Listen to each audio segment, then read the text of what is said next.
É cada vez mais difícil para o governo de Barack Obama justificar suas ações de espionagem, em especial no Brasil.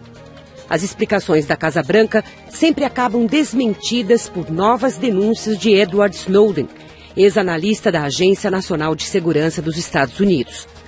A revelação mais recente, feita pelo Fantástico da Rede Globo, demoliu as garantias da Casa Branca de que não faz espionagem econômica. Não só faz, como está de olho na Petrobras.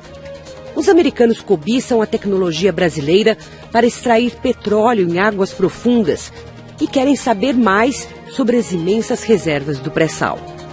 O escândalo atingiu em cheio as relações entre Brasil e Estados Unidos e pode provocar o adiamento da visita da presidente Dilma Rousseff a Washington no mês que vem.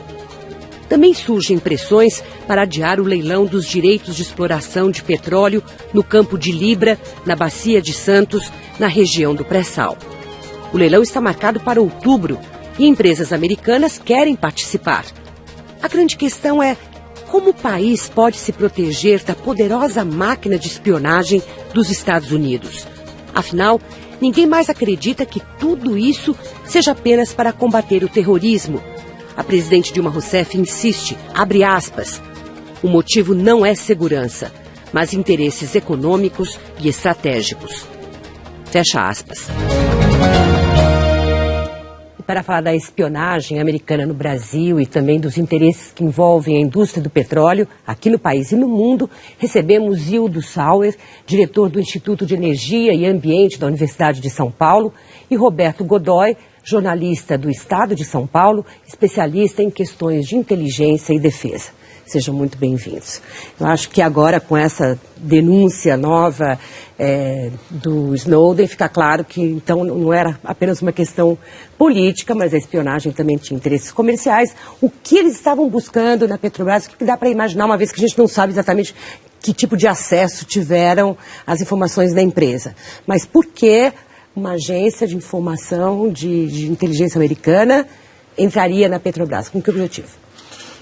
Eu acho que o problema é mais amplo do que só a Petrobras. Eu acho que é conjugado entre o governo central do Brasil, o do México e a Petrobras. Porque a retomada do crescimento econômico americano está fortemente baseada numa estratégia energética. O desenvolvimento do chamado popular gás de xisto, tecnicamente gás de folhedo, e óleo não convencional vindo do folhedo, permitiu reduzir 1/3 as importações americanas de petróleo. No entanto, o petróleo continua ainda hoje com um preço elevado, da ordem de $100 o barril, e a OPEP tem mostrado músculo suficiente, coordenação, articulação junto com a Rússia, para mantê-lo nesse patamar. É evidente, então, que, na minha opinião, o Brasil e o México são vistos como dois atores que podem ajudar a quebrar a espinha dorsal da OPEP se ficarem do lado, na minha opinião, errado, que seria do lado não OPEP, desde que os dois voltem ou se transformem em exportadores de petróleo.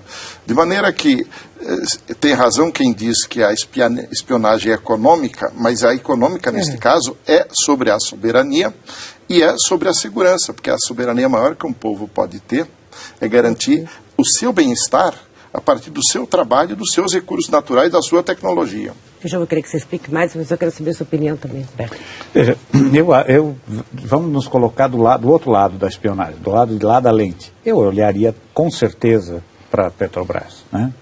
Quer dizer, veja, se você tivesse os meios e as ferramentas... Se eu tivesse os meios, mas sem dúvida alguma. E se eu tivesse principalmente do lado de países que têm a energia, todos temos, mas alguns deles, principalmente as superpotências, têm isso como um ponto realmente nevrálgico, né?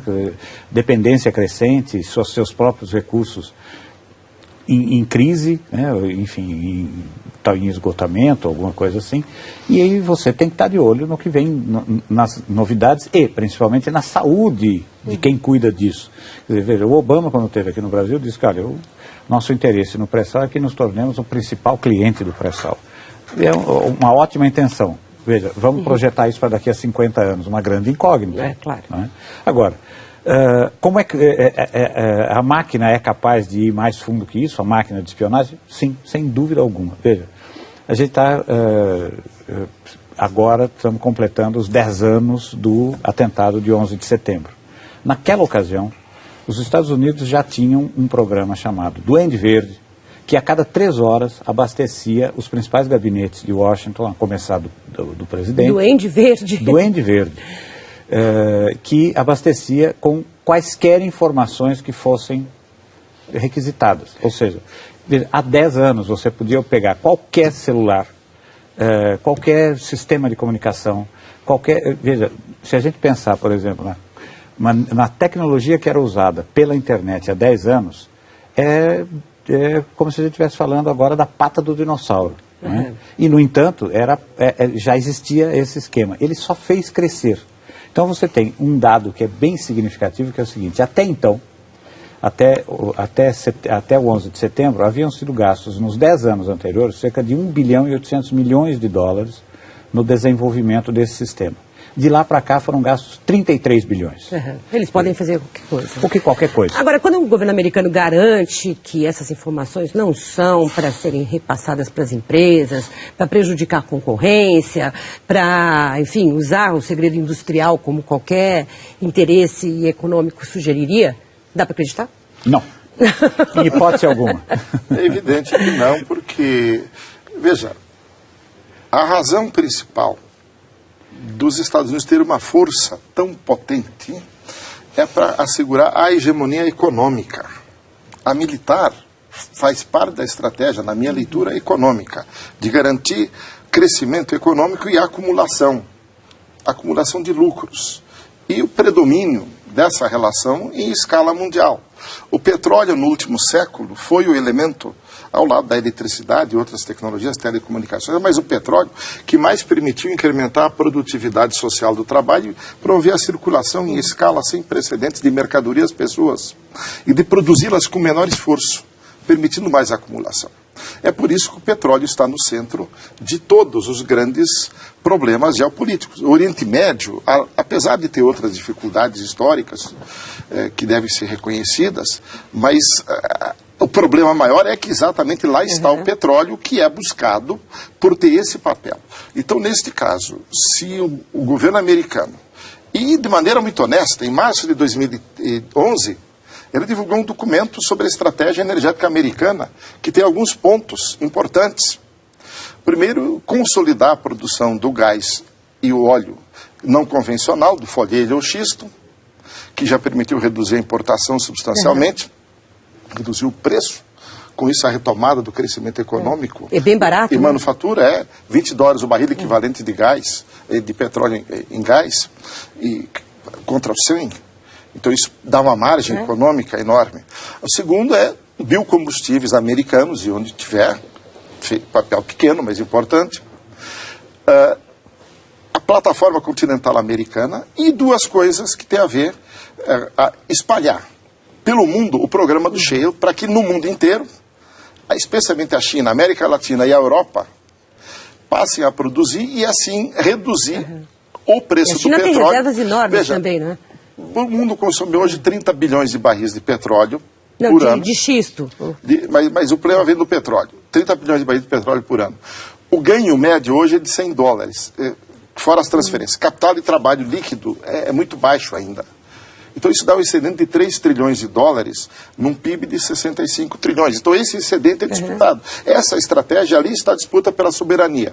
Então, se a China se aliar e produzir e de reduzir sua importação, porque a China agora está passando nos Estados Unidos de importação de petróleo, se temporariamente a hegemonia da OPEP, que hoje controla cerca de 25 milhões de barris por dia de produção, ao lado da Rússia, que está próximo dos 10 milhões de barris, se conseguir balançar essa hegemonia que conseguiu a partir de 2005 fazer o preço subir tanto, certamente haverá um novo quadro econômico no mundo. E aí entra o México e o Brasil, que é o último ponto dessa discussão.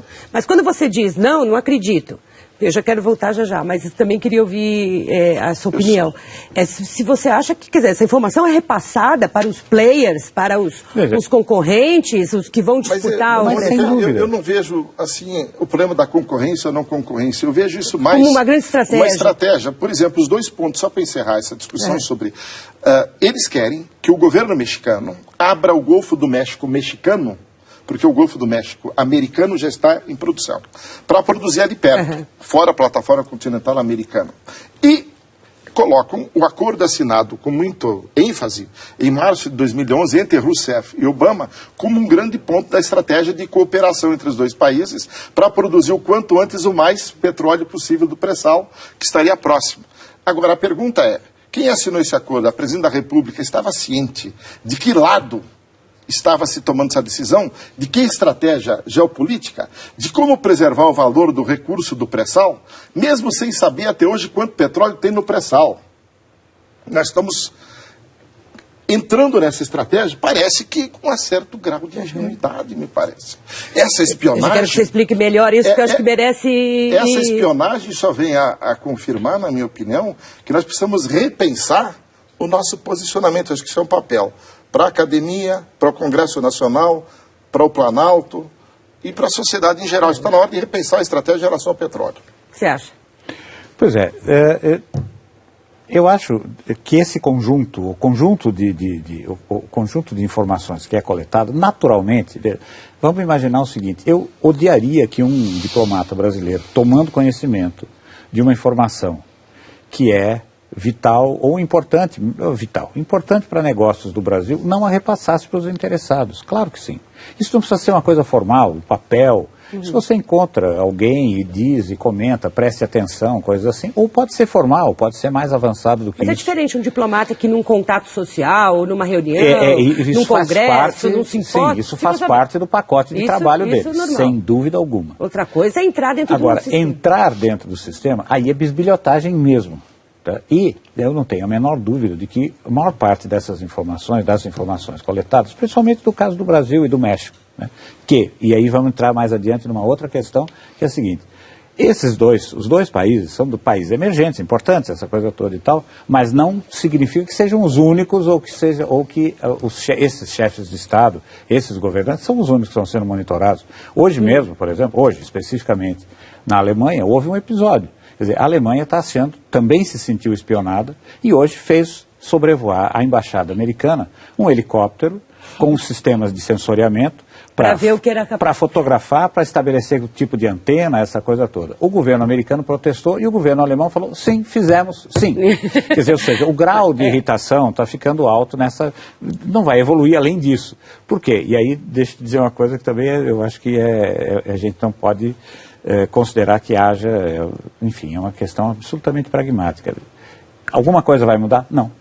Vai continuar do mesmo jeito. O que é que vai mudar? As tecnologias vão ficar mais sofisticadas para que não vaze de novo uma informação. E o controle de pessoal, né? Sim, sem dúvida. E esse reconhecimento é muito importante, porque não teremos a ingenuidade que se mudar o ritual, se tornar um pouco mais elegante, que a essência vai mudar.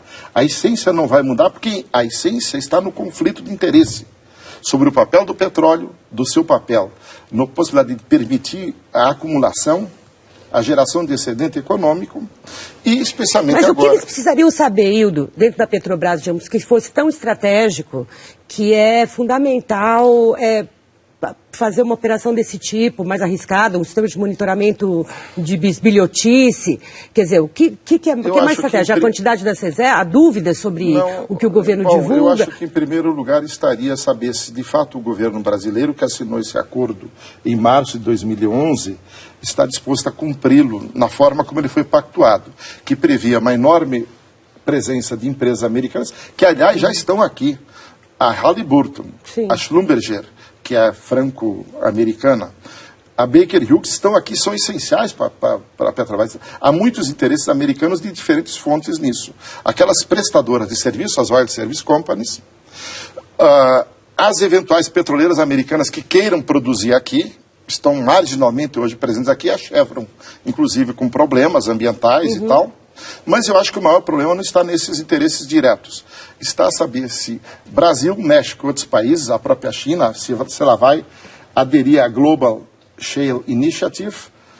Na grande estratégia, essa leitura que eu faço do documento, está nas entrelinhas deste documento, Blueprint for a Secure Energy Future, que relega ao Brasil, coloca ao Brasil e ao México e outros países, papel importante. E o do Brasil seria esse, de... quanto antes, tirar debaixo da água, do mar, o pré-sal, colocá-lo no mercado. Só que isso provavelmente nos levará a ter se o Brasil, México e outros fizerem movimentos no sentido de reduzir o papel da OPEP, o preço vai cair, o que é contra nosso interesse. Tudo que os americanos, o nós sistema capitalista mundial quer. Porque é caro essa extração, não é? Nós precisamos de um preço... Não, na verdade, isso precisa tirar, desmistificar. O petróleo, custo direto, capital e trabalho, dá uns 15, 17 dólares. O mesmo custo no pré-sal? de controle, mesmo no pré-sal, mais plataformas, o capital, mais operação. Transferências, royalties, participações especiais e tal, levam isso uns 40 dólares, talvez, hoje. Então, se o petróleo chegar a 50 dólares, que muitos no mundo desejariam... Nosso lucro será muito pequeno. Ele será bem menor, pelo menos. Então, por isso, eu acho que quando eu falo em repensar a estratégia, nós estamos propondo a leiloar em outubro, dentro desse ambiente, um campo, onde sequer sabemos se ele tem 8, 10, 12 ou 15 bilhões de barris. Se ele tiver 15 bilhões de barris e produzido em 20 anos, ele pode gerar um lucro anual líquido, só descontado do capital e trabalho, sem as transferências, da ordem de 50 bilhões de dólares por ano. Nós temos que repensar isso. E a minha proposta, como de muitos outros, tem sido... Suspender o leilão. Suspende o leilão, repensa a estratégia brasileira. Mas o governo já disse que não vai suspender o leilão. Mas eu acho que vai sim. Sugeriu até suspender a definição da compra dos caças. Sim. Que, há não sei quantos anos, a gente já está aí... uma década e meia, que se fala na compra desses casos. Veja só... Isso seria uma retaliação à altura do ultraje? Os aviões da primeira... O cancelamento do leilão, não só a suspensão. Olha cancelamento. Só, o primeiro grupo de aviões incluído na primeira, não é uma licitação, é uma escolha direta, figuras jurídicas diferentes. A maioria deles já saiu de linha, já foram descontinuados. Bem, se na sexta-feira anterior à divulgação, no Brasil, da bisbilhotagem, vamos chamar assim, da espionagem, eu diria a você que a proposta americana estava com a mão no contrato. Ela havia evoluído muitíssimo em relação às primeiras intransigências quanto à transferência de tecnologia, e os aviões são, de fato, extremamente avançados, conhecidos, provados em combate, essa coisa toda. E isso nunca conseguiu ser, até aquele momento não estava muito claro, mas teria havido uma linha de crédito melhor, alguma coisa assim. E isso dava um certo favoritismo naquele momento. Hoje, eu acho que, de fato, as possibilidades são muito remotas. Agora, a concorrência, e você fica imaginando também uma outra questão. Nessa história toda, o que fazer? Né? Quer dizer, o que nos resta fazer? Muito pouco, mas alguma coisa pode ser feita. A gente não consegue, nem nós, nem ninguém, mas particularmente o Brasil chegou com muito atraso nessa questão da guerra cibernética, na guerra eletrônica. A gente tem só 2 anos de investimento nisso. Começamos em 2011. Na verdade, estamos pensando sobre isso e com alguma competência de pensamento há algum tempo. Mas veja, vamos voltar um pouquinho ainda. Até 2007, as Forças Armadas acumulavam 33 anos sem a compra de um parafuso novo. Então, o que restou fazer? Criar capacidades, investir em gente, não perder o trem da história. Portanto, muita gente foi se qualificando. Então, a gente... Tem massa crítica. Tem massa crítica para pensar a respeito, não tinha providências. Bem, aí começamos a tomar algumas providências. O que é possível fazer? Blindar todo mundo? Impossível, mas você pode dificultar enormemente e evitar... Com tecnologias, sim, com evitar sistemas nossos. Evitar fiascos como, por exemplo, que o telefone da presidente seja grampeado, que os e-mails dela sejam lidos. E pelo menos dos ministros de Estado, coisas assim, enfim, de áreas estratégicas. Ela cancelar a viagem é uma boa política? Eu acho que sim. Agora, a gente precisa começar a tomar providências. Veja só, um momento só, professor. A gente tem aqui, o Orçamento da União reservou para 2013, 90 milhões para aplicar na implantação do sistema cibernético. Nada, mas nada mesmo. Mas ainda assim, até agosto, setembro, até agosto, haviam sido liberados 13 milhões. Quer dizer, veja, 13 milhões é o preço de um apartamento de luxo aqui em São Paulo. Quer dizer, aí não faz emergência. Sentido. Realmente não faz sentido. Eu concordo com todas essas medidas, inclusive a revisão da própria visita de Estado, que no fundo estava para confirmar, na minha leitura explicativa americana, era que a visita de Estado seria para confirmar essa estratégia de cooperação, que na verdade é do interesse brasileiro. Concordo que nós não temos privatizamos e não temos rede sob controle nacional de fibra ótica. Até hoje não foi feito isso. Havia a possibilidade de unir a fibra ótica da Petrobras com a da Eletrobras e as outras, de ter uma rede sob controle de segurança nacional. Não temos satélite. Não temos satélites. Há muitas outras estratégias, mas tudo isso, cancelar a visita, fazer isso é essencial e fundamental. Mas, na minha opinião, não é suficiente. O que nós precisamos ter hoje na área de petróleo, que é o foco dessa espionagem, na minha opinião, pelo seu papel estratégico, é revisar a nossa política para o petróleo.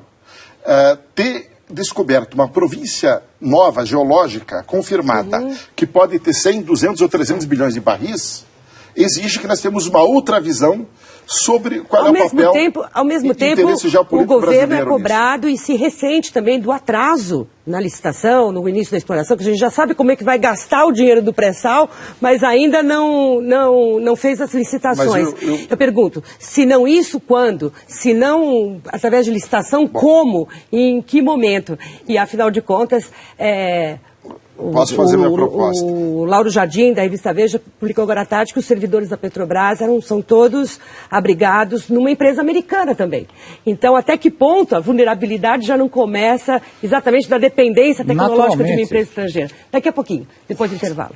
Preocupação com a estratégia global do petróleo, do Sauer é conhecida, mas, na sua opinião, o leilão deveria ser suspenso e deveria ser refeita toda a política de petróleo, mas o governo disse que não vai fazer isso e se considera até em atraso. E agora? Não é verdade. Eu considero... Como fazer e quando? O governo mandou essa legislação para o Congresso com urgência urgentíssima, levou 2 anos para fazer aquilo. Então não tem nada de atraso nem nada. O problema é o seguinte, nós precisamos primeiro saber quanto petróleo tem na faixa do pré-sal. Se são 50 bilhões de barris, como já parece, está confirmado. Se são 100, 200 ou 300 bilhões, que é a maior reserva do mundo. Não tem como saber ainda? Não, falta gastar 6 bilhões para fazer isso. O contrato da Petrobras faz 100 furos e mapeia e consolida. Depois de saber quanto tem, a gente faz um plano de produção para produzir só necessário todo ano. Ao preço que interessa. Educação pública, saúde pública, infraestrutura urbana, mobilidade, reforma agrária, reforma ambiental, desenvolvimento da bioenergia, que daqui a 4 décadas ela é inevitável, essencial agora, já, mas no futuro inevitável, e trabalhar em coordenação com a OPEP e com a Rússia para manter o preço elevado, senão um tiro no pé. O modelo que está aí, de leilão, onde o vencedor do leilão define qual é a fração de óleo ou lucro que vai para o governo, não é mais necessário. O melhor modelo é contratar a Petrobras, o que a lei permite, prestação de serviço, se precisar, por exemplo, desenvolver Libra, o investimento é da ordem de 70, 80 bilhões de dólares, para fazer 20 plataformas. Ora, isso é fácil de conseguir no contexto atual, inclusive com parceiros como a China. De forma que eu cancelaria esse leilão, repensaria o modelo a partir do conhecimento das reservas e definir uma estratégia para produzir excedente econômico. Porque o valor do petróleo tende a ser mais alto daqui para frente e também é possível que nenhum outro investimento no mundo renda mais do que o próprio petróleo. Então nós vamos converter o petróleo em moeda para investir em outras coisas. E que moeda? De maneira que eu acho que tem que repensar a política do petróleo. E repensar a política de informática. Pois ela hoje, a defesa cibernética está primeiro na ordem do dia, né, por todas essas razões, e ela está integrada numa coisa muito maior chamada guerra eletrônica. Então o Ministério da Defesa tomou uma providência que a gente vai ter que monitorar e acompanhar muito de perto, foi criar hoje um grupo de especialistas que vai ter grande autonomia, vai poder convocar especialistas do exterior, essa coisa toda, para ver o que é possível fazer dentro dos... Ou seja, é uma visão, aparentemente, uma visão muito objetiva e prática. Você acha que essa dependência de empresas americanas na questão de informática é perigosa para nós? Perigosíssima. A gente tem que ter, primeiro, já houve uma aceleração, era uma prioridade da presidente Dilma desde o início da administração, que ela tinha uma noção muito clara de que era necessário ter um satélite próprio. Agora tem certeza. Sim, agora tem certeza e determinou que tudo seja feito o mais rapidamente possível. Mas veja, quanto tempo é o rápido para você construir um satélite? Né? No mínimo 2 anos. E esse grupo foi criado, tem 60 dias para estabelecer uma estratégia que possa ser aplicada de uma maneira rápida e objetiva, e eu acho que uma prioridade dela, e seria minha se estivesse numa posição vulnerável, que é a de preservar as comunicações. Agora, eu acho que essa história toda também gerou uma questão comportamental. quem não estivesse sendo monitorado pelos Estados Unidos não é ninguém. Criou-se uma espécie de estrela, né? Eu sou monitorado, eu botar sou importante. No currículo. Muito obrigada, Godoy, muito obrigada, Hildo, pelas informações que vocês trouxeram aqui para o Entre Aspas. Muito obrigada a você também que nos acompanhou. A gente volta na quinta-feira. Até lá.